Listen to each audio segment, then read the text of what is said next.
Hey guys, okay, so we're going to go ahead and take a look at these examples underneath the distance formula problem. Here, let's do example 1. Triangle RST is equilateral, so I'm going to start there by drawing my best equilateral triangle. I don't need your judgment. All right, and then labeling it RST. And then it says that RS is x plus 9, ST is 2x, and TR is 3x minus 9. And again, this is equilateral, which means all the sides are equal. All the angles are equal as well, but this is not an angle problem, so I don't really need to write that down. All right, find x and the measurement of each side. So here's the thing, pick 2. So I'm just gonna pick these 2 sides because why not? It doesn't matter. Pick 2 sides. After you pick 2 sides, you're just gonna make them equal each other. You can't do this with 3. It's not gonna work. Just pick 2. Don't try to be a hero. You know what? Try to be a hero, actually.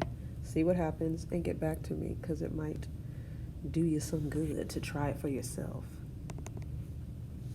All right, we're gonna go to end solve. And I already forgot what I was supposed to write down. It was x something. X plus 9 and 2x. All right, so x plus 9 equals 2x, comma x. And we get 9 for our value of x. So x equals 9. So that was the first thing we needed to figure out, and we did because we're awesome. Then you're going to plug it in to make sure that all the sides are equal, and then that'll be your answer. So if I plug it in here, 9 plus 9 is 18. 2 times 9 is also 18. 3 times 9 minus 9 is also 18. So all of these equal 18. So you can write 18 3 times. You can put all sides equal 18.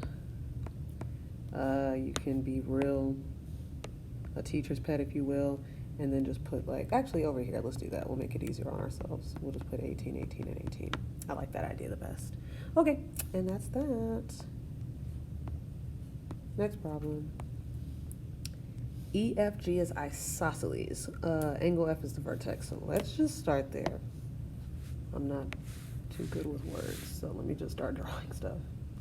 All right, I am trying my darndest to make that an isosceles.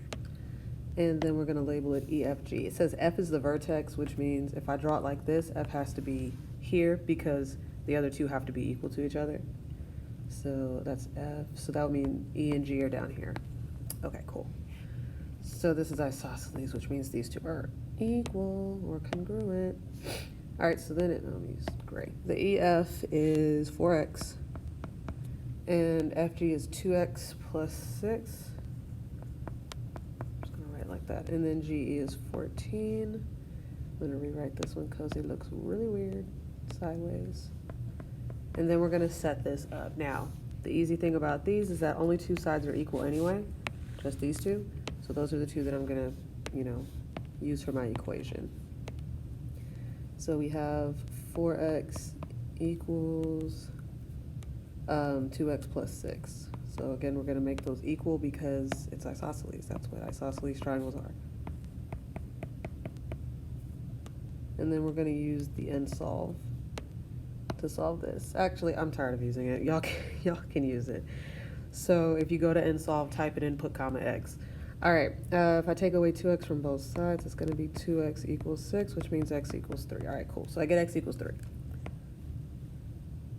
All right, bet. So now I'm going to plug it into each of these to figure out what it equals. So let's see, 4 times 3 is 12, so that's going to be 12. Let's see, we got 2 times 3 plus 6. I'll write it out for you just in case you need that. That's also 12. Okay, cool. And well, this one's just 14, so there we go. All right, so that's how you do that. Number 3, example 3. GCM is scaling. Oh, finally something I do know how to draw. All right, and we have GCM. It didn't tell us how to label it, so I'm just labeling it kind of randomly. And then it says GC is 5x plus 26. CM is 3x plus 4, excuse me. MG is 7x minus 14. All right, cool. Let's get it. Find x and the measurement of each side of the perimeter. Okay, so here's the thing. Since it's scalene, this is not going to be a part equals part problem. This is going to be a part plus part plus part equals whole problem. So we're going to have to add up all three of them, and they're going to equal 136 because that's the total.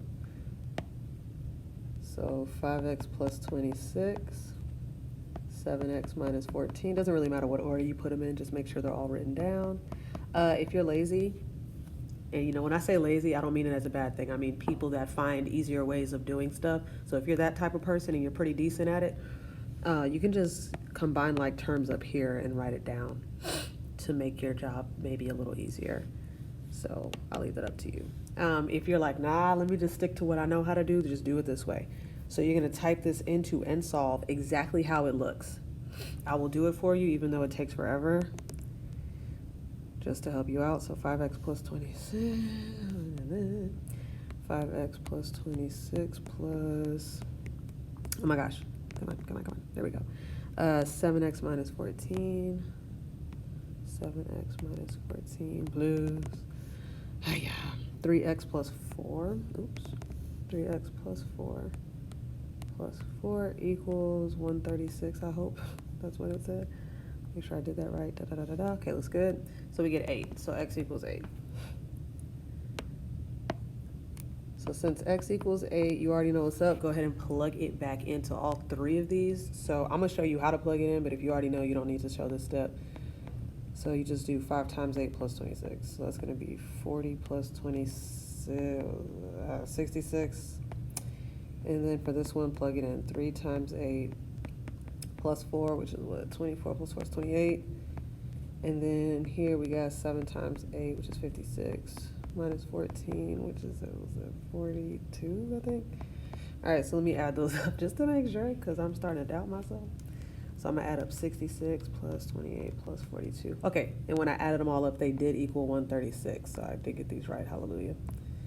All right, cool. And then I'm going to put a box around that because we were supposed to find x as well. All right, number 4, PAT is an isosceles right. Okay, so right away, let me go ahead and draw a right triangle. I tried. And I'm going to try to make it look isosceles. Oh, isosceles. That does not look like a right triangle. Hold it.